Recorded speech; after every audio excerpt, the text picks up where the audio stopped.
इस वीडियो में हम डिस्कस करेंगे section 194A which is TDS on interest other than security. Securities का आप ऑलरेडी सेक्शन 193 में पढ़ चुके हो।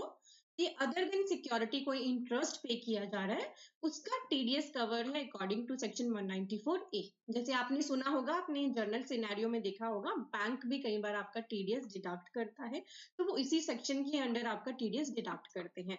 चलिए जानते हैं इसके प्रोविजन। तो डिडक्टर कौन हो सकता है? डिडक्टर के पॉइंट ऑफ व्यू से आपको देखना है, all person other than individual and HF. कोई भी पर्सन अगर इंटरेस्ट पे कर रहा है बट अगर वो इंडिविजुअल एचएफ नहीं है तो वो डिडक्टर माना जाएगा। या इंडिविजुअल एचएफ कौन? ऐसा पर्सन जिसकी बुक्स ऑफ अकाउंट्स ऑडिट करने के लिए लायबल है। ये मैं आपको ऑलरेडी बता चुकी थी कि कुछ सेक्शंस ऐसे इंडिविजुअल एचएफ पे एप्लीकेबल नहीं होंगे जिनके बुक्स ऑफ अकाउंट्स ऑडिट कराने के लिए लायबल नहीं है। ठीक है, तो मतलब कि ये सेक्शन सभी पर्संस को कवर करता है, उन इंडिविजुअल एचएफ को छोड़ के जिनके बुक्स ऑफ अकाउंट्स ऑडिट कराने के लिए लायबल नहीं है। यहाँ पे जो मैंने ये लिमिट लिखी है ना, बिजनेस के केस में 1 करोड़ की होती है और जो प्रोफेशन है उसके केस में 50 लाख की लिमिट होती है। तो आपको as a deductor point of view समझना है। और डिडक्टी कौन है, किसका टीडीएस डिडक्ट होगा, किसको इंटरेस्ट पे करने पर टीडीएस डिडक्ट करोगे आप?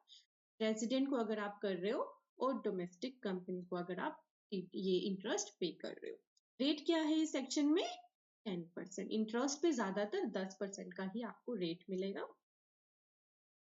किन केसेस में इंटरेस्ट पे टीडीएस नहीं काटना है? जब एग्रीगेट इंटरेस्ट पेड या क्रेडिटेड है अप टू 5000 और बैंक्स के केस में है। पहले हम ये समझते हैं, पहले पॉइंट नंबर 2 समझते हैं, तभी आपको पॉइंट नंबर 1 समझ आएगा।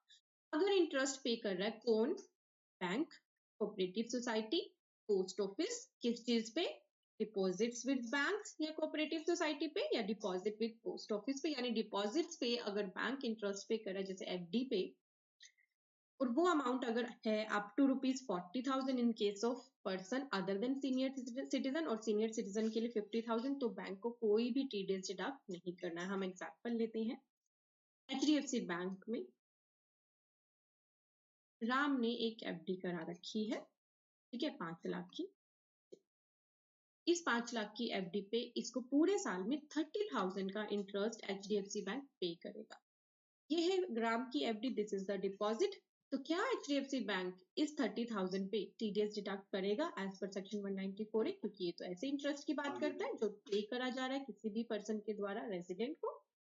क्या एचडीएफसी बैंक यहाँ पे 30,000 पे राम का टीडीएस डिडक्ट करेगा? नो, क्योंकि यहाँ पे थ्रेशोल्ड बता रखी है सेक्शन में कि अगर बैंक 40,000 तक डिपॉजिट्स पे इंटरेस्ट पे करता है तो टीडीएस डिडक्ट नहीं करेगा। और सीनियर सिटीजन कोई बंदा है तो फिर 50,000 की लिमिट देखनी है।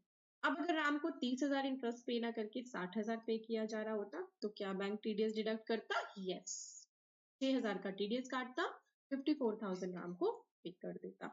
ठीक है, अब आप देखिए पॉइंट नंबर 1। तो इनके अलावा बैंक कोऑपरेटिव सोसाइटीज के डिपॉजिट्स के अलावा अगर कोई भी इंटरेस्ट दिया जा रहा है जिसका अमाउंट है अप टू 5,000, तब तो टीडीएस नहीं काटना है। बट 5,000 से ऊपर इंटरेस्ट होते ही टीडीएस एप्लीकेबल। देन नोट, मतलब यानी आप किसी भी तरह का इंटरेस्ट दे रहे हो, चाहे लोन पे दे रहे हो, किसी भी तरह का इंटरेस्ट पे करो, अगर 5,000 से ज्यादा का है तो सेक्शन 194A को जरूर चेक कर लेना। नोट लिखा है हमने, एग्जाम्पशन की जो लिमिट है 40 एंड 50,000 की, ये कैसे कंप्यूट करनी है? With reference to each branch. Banks की ब्रांचेस होती हैं आपको पता है, और आजकल सीबीएस ब्रांचेस होती हैं। अगर बैंक ने सीबीएस सिस्टम अडॉप्ट कर रखा है तो limit 40 and 50 shall be computed for the whole bank for the all branches. मान लीजिए एचडीएफसी बैंक की 2 ब्रांचेस में राम ने एफडी करा रखी है, तो दोनों को कंसोलिडेट करके टीडीएस की लिमिट देखी जाएगी अगर उन्होंने सीबीएस सिस्टम अडॉप्ट कर रखा है। And note with the reference of individual branch. Clear हो गया आपको? इंडिविजुअल ब्रांच के लिए लिमिट नहीं देखोगे, पूरे होलसेल बैंक के लिए लिमिट देखोगे। और भी कुछ इंपॉर्टेंट पॉइंट्स हैं इसमें हम कवर करेंगे। देन है हमारा बड़ा कर सेक्शन 194A में ही कंटिन्यू है। आपको कुछ केसेस में 5,000 की लिमिट एक्सीड होने पर भी टीडीएस नहीं काटना है। So this are the exception, very important. अगर इंटरेस्ट ऑन लोन आप दे रहे हो किसे, तो मैंने कहा था ना, लोन पे भी आपने इंटरेस्ट दिया है तो आपको उस पर टैक्स काटना है। मुझे लग रहा है कि आपके माइंड में तभी आ गया होगा कि अच्छा, हम तो बैंक लोन ले रखा है हमने, हम तो उस पर इंटरेस्ट पे कर रहे हैं बैंक को, हम तो कोई टीडीएस नहीं काट रहे। तो रुकिए, ये डाल दिया गया है एक्सेप्शन में। तो अगर आप इंटरेस्ट दे रहे हो ऐसे लोन पे, जो आपने कहाँ से लिया है, किसी बैंक से, किसी फाइनेंशियल इंस्टीट्यूशन से, LIC से, UTI से, इंश्योरेंस कंपनी से, तो चाहे इंटरेस्ट का अमाउंट 5,000 से ज्यादा भी होगा, आपको कोई TDS डिडक्ट नहीं करना, because this is the exception of section 194A। Then है इंटरेस्ट पे करा जा रहा है अगर फार्म के थ्रू, किसको, पार्टनर्स को। तो अगर फार्म पार्टनर्स को इंटरेस्ट दे रही है तो भी कोई 5,000 की लिमिट नहीं है, कोई TDS डिडक्ट नहीं। तो अगर इंटरेस्ट पे किया जा रहा है किसके थ्रू, अगर आप कोऑपरेटिव सोसाइटी हो और अपने मेंबर्स को दे रहे हो इंटरेस्ट, या to any other cooperative society को दे रहे हो, तो भी TDS नहीं एप्लीकेबल होगा। बट यहाँ पे एक्सेप्शन की भी एक्सेप्शन है। हाउएवर इफ कोऑपरेटिव बैंक्स, किसकी बात हो रही है, कोऑपरेटिव बैंक्स, अगर ये इंटरेस्ट देते हैं अपने मेंबर्स को, then TDS provisions will be applicable if interest is more than 40,000। ठीक है, तो कोऑपरेटिव बैंक एक्सेप्शन में डाल दे कि ये अपने मेंबर्स को अगर इंटरेस्ट देंगे, और यहाँ पे लिमिट कर दी 40,000, तो 40,000 से ज्यादा अमाउंट होते ही TDS काटना मैंडेटरी हो जाएगा। Then interest paid on refund of tax by the government, तो गवर्नमेंट आपको टैक्स अमाउंट जब रिफंड करती है, आईटीआर आप भरते हो, आपका रिफंड बन रहा है, रिफंड जब आपको मिलता है ना, तो इंटरेस्ट के साथ मिलता है, उस इंटरेस्ट पे भी कोई TDS एप्लीकेबल नहीं है, एक्सेप्शन में डाल दिया है। बहुत इंपॉर्टेंट है ये इंटरेस्ट का सेक्शन, क्योंकि जो मेजर सेक्शन आपको इम्पैक्ट करेंगे ना, उनमें से एक 194 है, ये बहुत ज्यादा यूज होने वाले सेक्शन है, एज अ डिडक्टर या एज अ डिडक्टिव, कहीं ना कहीं जरूर आपको ये हिट करेंगे। ठीक है, तो बहुत ही केयरफुली अगर आप इनको मतलब अपने माइंड में बिठा लेंगे, थोड़ा इन पे ज्यादा मेहनत कर लेंगे, तो आपको क्लियर रहेंगी चीजें। आप ये चीजें अपने क्लाइंट्स को, फिर आपके क्लाइंट्स आते हैं आपके सामने, तो अच्छे से कंसल्टेंसीज आप दे सकते हैं।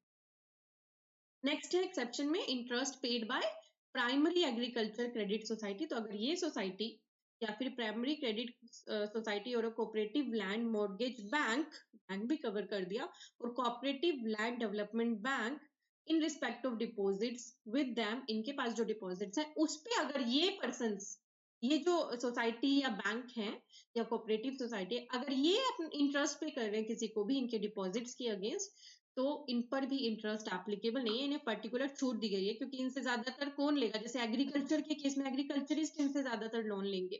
ठीक है, तो इनका जो मोटिव होगा ना, प्राइमरी मोटिव हेल्प करना होगा अपनी जो हमारी एग्रीकल्चर इंडस्ट्री है उसको बढ़ाने के लिए, तो इसलिए इनका जो इंटरेस्ट है उस पर TDS की डिडक्शन हटा दी गई है। इंटरेस्ट पेड टू, किसको पे कर रहे हो आप, बैंक को, फाइनेंशियल इंस्टीट्यूशंस को, UTI को, या नेशनल स्किल डेवलपमेंट फंड में, या फिर खुद को। Interest on compensation awarded by motor accidental claim tribunal and paid by insurance company, तब भी कोई TDS नहीं कटेगा।